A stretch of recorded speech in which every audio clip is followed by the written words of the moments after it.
Bonjour à tous, bienvenue sur Ma vie d'entrepreneur, le podcast qui parle ambition, réussite, succès, aller toujours plus loin, ne pas stagner. Bref, vraiment, c'est pour ceux qui veulent s'élever, c'est pour les éveiller, c'est pour ceux qui veulent une vie qui leur ressemble, une vie où ils se surpassent, une vie sans regret, bref, tout ce que vous voudrez. Aujourd'hui, je vais parler de comment il faut rebondir quand on a un client insatisfait. Alors, je vais parler de l'insatisfaction client et je vais vous donner un exemple parce que c'est une cliente à moi en fait qui m'a donné cette idée de podcast. Donc en fait, elle, si vous voulez, c'est une traiteur. Elle est traiteur spécialisée. Alors, bon, elle fait tout type d'événements. Mais là, en l'occurrence, c'était pour un mariage, en fait, la prestation. Donc, elle avait une cliente qui l'a contactée parce qu'elle se marie prochainement. Et en fait, elle a eu des problèmes de communication avec sa cliente.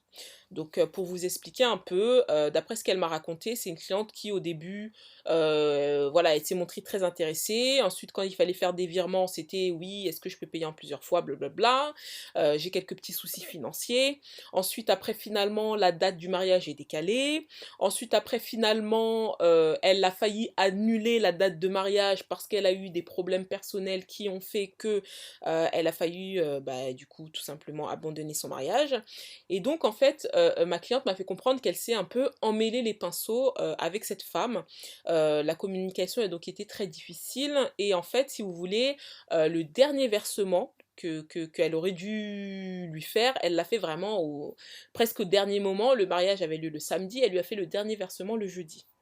Et en fait, là, jusqu'ici, vous allez penser que tout va bien, mais j'ai pas terminé. En fait, ma cliente a tout simplement, alors je dirais pas qu'elle a oublié la date de son mariage, mais elle s'est trompée sur la date de son mariage. Donc en fait, au lieu de noter par exemple le samedi 22, parce que le mariage avait lieu le samedi 22, elle a noté par exemple le samedi 29, donc la semaine suivante. Et du coup, normalement, moi, ce qu'elle m'a dit, c'est que normalement, toute personne qui se marie enverrait un message la veille à son prestataire pour lui dire alors demain, à quelle heure vous venez, comment on s'organise, etc., etc.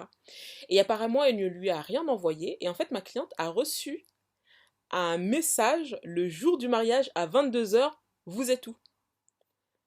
Ma cliente panique. Elle se dit comment ça, vous êtes où?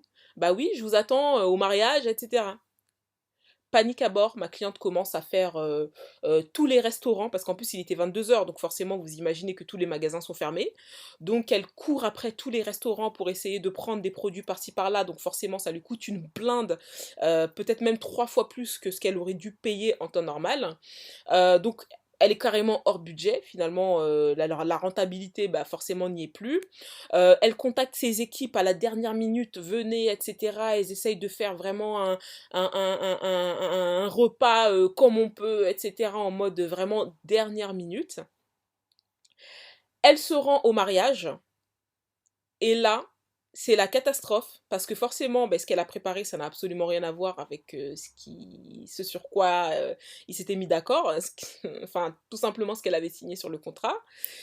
Et en plus de ça, elle est arrivée à 1 heure du matin.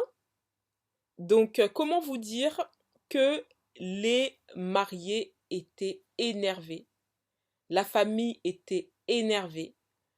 Euh, Ils ont crié, hurlé, agressé, clairement, c'est ce qu'elle m'a dit sur l'équipe. Elle a dit son équipe était tellement choquée, traumatisée. C'est la première fois qu'on leur avait parlé comme ça. Alors moi je comprends, parce que moi c'est mon mariage. Tu viens à 1 heure du matin avec un plat qui n'a absolument rien à voir avec ce qu'on a demandé. Tu m'avais complètement zappé. Je peux te dire que ça va pas bien se passer. Donc ça c'est clair. Après, je pense pas que j'aurais forcément agressé, je pense pas. Bon, c'est un peu compliqué. Après, c'est des émotions, c'est pas toujours évident. Mais là, c'est vrai que c'est assez problématique. Et du coup, ce qui s'est passé, c'est que la mariée était tellement énervée qu'elle lui a dit: «Je vais vous détruire», mais carrément, hein, ce sont ses termes: «Je vais vous détruire sur les réseaux sociaux». Et en fait, elle a essayé de discuter, mais voilà, il voulait vraiment pas discuter, c'était vraiment une catastrophe. Et elle m'a envoyé du coup un message sur Instagram, ma cliente, elle m'a dit: «Qu'est-ce que je fais? C'est la merde». Elle a fait 8 000 € de pertes sur ce mariage, parce qu'elle lui a remboursé quasiment la moitié. Après, il y avait une partie, elle lui a remboursé, elle lui a proposé un remboursement en avoir.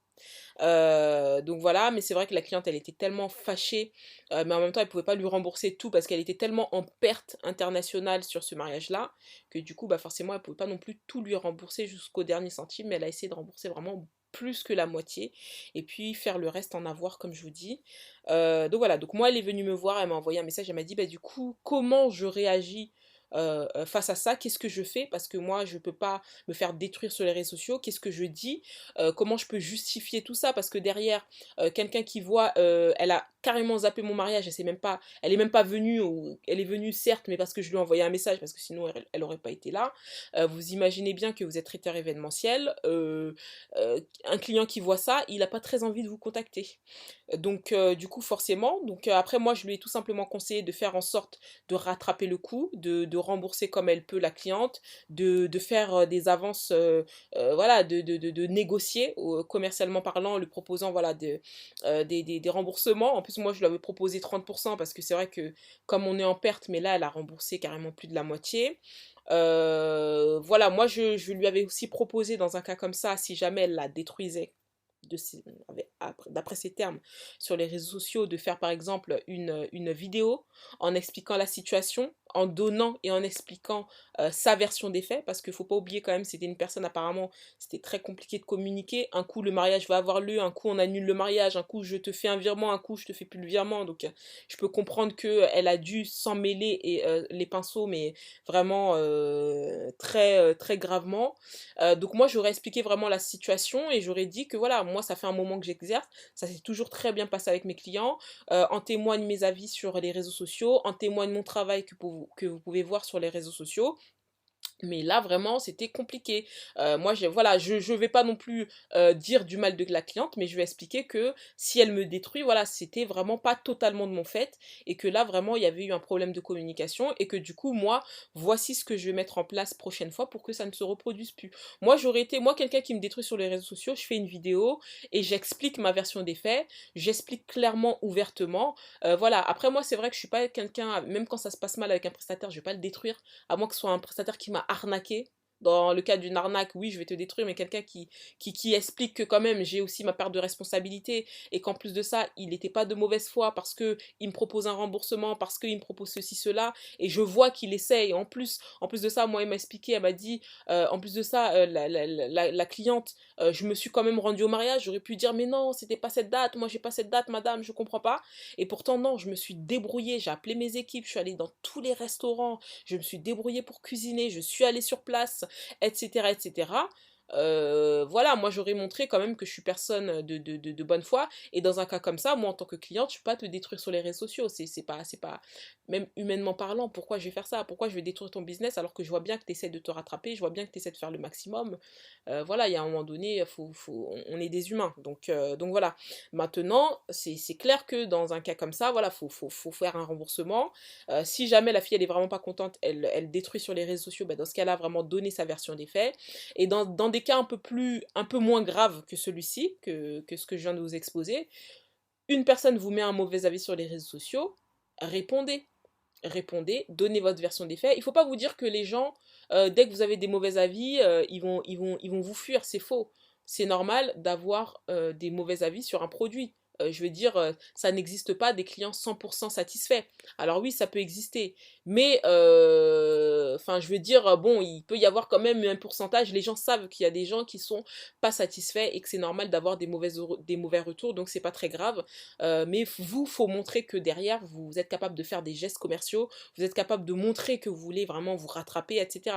Il y a des gens, ils s'amusent à supprimer des commentaires, ils s'amusent à dire, je vois pas de quoi vous parlez, c'est n'importe quoi, etc., etc. Non, il y a un moment donné aussi, faut montrer qu'on a eu des torts, mais vous aussi en tant que client, vous avez eu des torts. C'est pour ça aussi que peut-être que j'ai réagi comme ça. Et voici ce que je mets en place justement pour me rattraper.